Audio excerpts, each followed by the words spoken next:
Ņemot vērā to, ka tomēr ilgs laiks tika aizvadīts šajā projektā, varbūt kādas ir tavas galvenās atziņas pēc projekta? Vienā vārdā wow, ja godīgi. Jo tā pieredze, ko iedod sadarbība ar citiem Eiropas partneriem, kurus šie tirgus risinājumi ir daudz tālāk attīstītāki, tiešām iedod mums fantastiskas zināšanas un izpratni.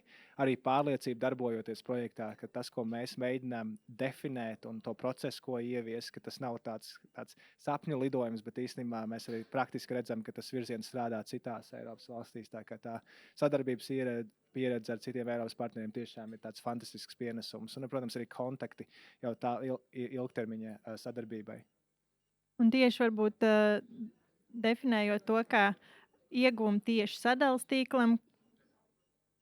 Tas ir mūsu pirmais solis, veiksmīgi pabeigts, lai saprastu šo procesu, metodiku, ko nozīmē elastības pakalpojumi un kas mums tagad ir jādara tālāk, lai viņus arī varētu veiksmīgi jau ieviest. Un nākamie soļi jau ir skaidri. Es domāju, ka noteikti arī tas ir rezultāti vai no paša projekta, ka mums ir daudz ciešāk jāiesaist arī citi tirgus dalībnieki, kas ir ļoti svarīgi, jo mēs esam tā viena tirgus puse tikai un neizprotot pilnībā agregātoru vai tirgotāju vai citu klientu iespējas nodrošināt elastību, protams, limitē mūsu iespēju precīzi nodefinēt šo tirgus procesu mehānismu. Tāpēc noteikti tālākais solis ir jau plašāka demonstrācija ar otru tirgus pusi. Teikšu tev paldies! Paldies!